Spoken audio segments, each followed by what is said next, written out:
नमस्कार, मेरा नाम है पीयूष। आप सभी का स्वागत है पीयूष लर्निंग हब के इस यूट्यूब चैनल पर। रिसेंट इटली ने ऑफिशियली चीन के BRI प्रोजेक्ट को बाय बाय कह दिया और कह दिया कि भैया हमसे ना हो पाएगा। तुमने तो कहा था पैसा ही पैसा होगा, लेकिन लाभ जो है वो सिर्फ तुम्हारे तक ही सीमित है। आइए इस सेशन में इस टॉपिक के ऊपर हम लोग विस्तार से बात करते हैं।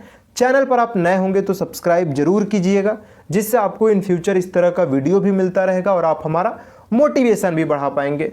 देखिए, इटली G7 का एकमात्र देश था जो इस प्रोजेक्ट में शामिल हुआ था, और जिस समय इटली इस प्रोजेक्ट में शामिल हुआ उस समय साथियों काफ़ी इसके ऊपर दबाव बन रहा था, क्योंकि इटली एक यूरोपियन यूनियन का मेंबर है, G7 का मेंबर है, नेटो का मेंबर है। अमेरिका का भी दबाव था कि ये तुम क्या कर रहे हो। लेकिन साथियों उस समय लगा कि अगर इस प्रोजेक्ट में इटली शामिल होता है तो चीन के द्वारा कई क्षेत्रों में सहयोग किया जाएगा। ठीक है, हालांकि साथियों कोई विवरण तो नहीं दिया गया है कि आखिर क्यों इटली इस प्रोजेक्ट से पीछे हट गया। लेकिन साथियों जो मेन इसके कारण बताए जा रहे हैं वो साथियों लाभ ही है। ठीक है, उस तरह से साथियों इन्हें परिणाम नहीं मिला जिस तरीके से इन्हें उम्मीद था।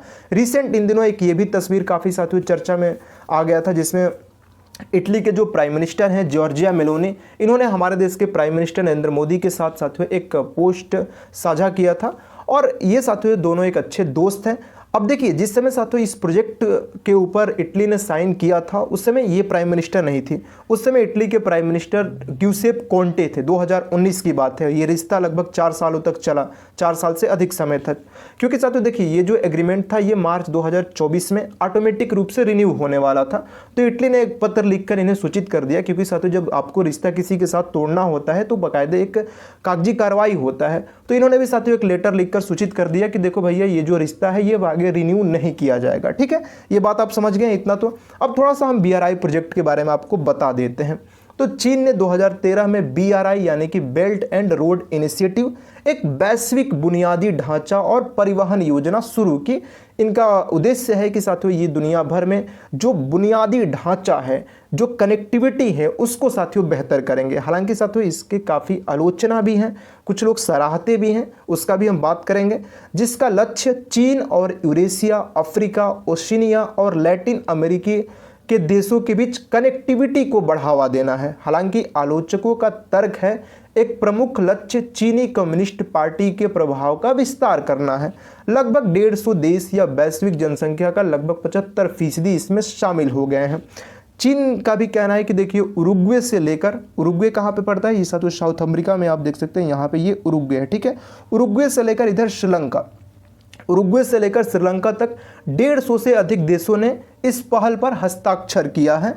और ये राष्ट्रपति शी जिनपिंग का साथियों माना जाता है कि उनका प्रयास है कि विदेशों में चीन के प्रभुत्व का विस्तार करने की जो इनकी योजना है उसका एक केंद्रीय स्तंभ है साथियों। इस प्रोजेक्ट को कहा जाता है BRI को। ठीक है, तो ये थोड़ा सा मैंने आपको सोचा कि रुकिए BRI के बारे में आपको कुछ बातें बता देते हैं। इस वर्ष के शुरुआत में ही जो बिडेन ने साथियों ये इशारा कर दिया था कि आपके जो इटली है ये BRI प्रोजेक्ट से वो लगभग पीछे हट ही जाएगा, और साथियों ये ऐसा हो भी गया। अब देखिए साथियों बात करें तो एक तरफ तो ये G7, अब G7 जैसे चर्चा में है तो G7 में कितने देश हैं? G7 में कुल आपके 7 मेंबर हैं। कौन है? Canada, United states, UK, France, Germany, Italy और जापान। ठीक है, ये साथियों इसमें आपके जो 7 देश है वैश्विक अर्थव्यवस्था वाले, और उसमें से साथियों इटली जो है ये आपके चीन के BRI प्रोजेक्ट में शामिल हो गया था। अब इस समझौता में ये था कि चलिए भैया आप हमें रसद, बुनियादी ढांचे, वित्तीय और पर्यावरण क्षेत्रों में सहयोग स्थापित करेंगे। अब इन दिनों साथियों चीन का कहना है कि दुनिया भर में $2 ट्रिलियन से अधिक के कॉन्ट्रैक्ट किए गए हैं। अब इस अनुबंध में साथियों जैसे साउथ ईस्ट एशिया में ये हाई स्पीड रेलवे ट्रैक बनाना, ठीक है, आप देख सकते हैं जैसे साथियों हाई स्पीड रेलवे ट्रैक का निर्माण करना। इसके साथ साथ बात करें तो सेंट्रल एशिया जो है इसके माध्यम से बड़े पैमाने पर परिवहन, ऊर्जा और बुनियादी ढांचा कार्य शामिल है। अब जैसे बुनियादी ढांचे का मतलब क्या है साथियों, वहाँ पे पुल, सड़क, बंदरगाह, इस तरह के चीज़ों का जो विकास है ये साथियों चीन करेगा। अब देखिए साथियों यहाँ पे क्या होता है कि चीन से आप पैसा भी ले लेंगे, पैसे में कोई दिक्कत नहीं, वो पूरा पैसा आपको देगा। चीन की कंपनियां कॉन्ट्रैक्ट लेती है साथियों, ठेका जो है वहाँ पे काम वो कौन करेगा? चीन की कंपनी जाएगी, चीन के इंजीनियर जाएंगे, ये सब कुछ साथियों चीन ही करेगा। और अब क्या है कि साथियों आपको एक ऊंचे ब्याज पर पैसा भी दे दिया जाता है। अब इसमें फंसता कौन है? जो साथियों छोटे देश है, गरीब देश है, जैसे आपने देखा कि श्रीलंका के, जैसे साथियों ये आपने श्रीलंका के हब्बन टोटा बंदरगाह को देखा, ठीक है। तो श्रीलंका, नेपाल, इस तरह के साथियों जो छोटे छोटे देश है साथियों, उनको आपने पैसा तो बहुत दे दिया। और इसके आलोचना में ये बात कहा जाता है कि साथियों गरीब देशों पर भारी कर्ज का बोझ डाल रहा है चीन। हालांकि जो सराहना वाले हैं ये तो कहते हैं कि नहीं, चीन के ने तो संसाधन और आर्थिक विकास लाने का प्रयास कर रहा है। क्योंकि साथियों एक तरफ तो ये भी बात है, लेकिन आलोचना में तो ये है ना कि भैया अब जैसे हमें ही साथियों कोई बहुत ज़्यादा पैसा दे दे कि हम उसको पे ही नहीं कर पाए दोबारा, और वो कहे कि भैया तब ठीक है अपना घर हमें दे दो इतने सालों के लिए, तो ये भी साथियों क्या है कि गरीब देशों पर भारी कर्ज का बोझ डालने की कोशिश साथियों चीन की इस प्रोजेक्ट को माना जाता है। तो इटली ने क्यों कहा, इटली के साथियों द्वारा अब ये फैसला लिया गया कि नहीं भैया हम इस प्रोजेक्ट से बाहर जाते हैं। और लंबे समय से जब से ये आपकी जॉर्जिया मेलोनी प्राइम मिनिस्टर बन रही है वो विरोध कर रही थी, क्योंकि साथियों ये फैसला जो था ये इनकी जो पहले प्राइम मिनिस्टर थे 2019 में जो प्राइम मिनिस्टर थे ग्यूसेप कोंटे, उन्होंने लिया था, ठीक है। अब देखिए ये जो आपके हैं ये इटली के विदेश मंत्री हैं एंटोनियो तजानी। इन्होंने साथियों सितंबर महीने में कहा था कि देखिए हमें इस प्रोजेक्ट से वो परिणाम नहीं मिले जिनकी उम्मीद कर रहे थे, ठीक है।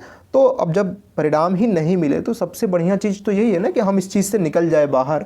अब इसमें क्या है कि साथियों इसमें चीन ने बहुत मुनाफा कमाया, यही साथियों बात कहा जा रहा है कि मुनाफा जो है, लाभ जो है वो चीन ने कमाया। हमें जो उम्मीद दिए गए उनका परिणाम ही हमें नहीं मिला, ठीक है। जो परिणाम मिलना चाहिए वो मिला ही नहीं हमें। अब साथियों क्या है कि अब आप सोच सकते हैं कि 2019 में इटली को चीन के द्वारा जो निर्यात किया जा रहा था वो 34 बिलियन डॉलर के आसपास था, और वो दोगुना हो गया है आज, लगभग 62 बिलियन डॉलर पहुंच गया आज के डेट में।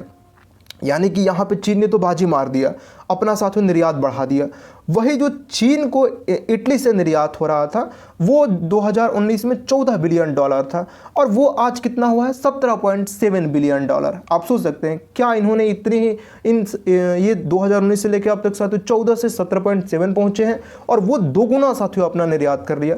तो एक साथियों ये भी फैक्टर है। अब जैसे साथियों BRI प्रोजेक्ट का ही है, इधर CPEC China Pakistan economic corridor आप देख सकते हैं ये। अब इस प्रोजेक्ट में साथियों ये जो CPEC है इसमें लगभग 16 प्रोजेक्ट हैं। उसी तरीके से साथियों इस BRI में बहुत हजारों में प्रोजेक्ट हैं, ठीक है। तो ये बातें आप लगभग आप समझे होंगे।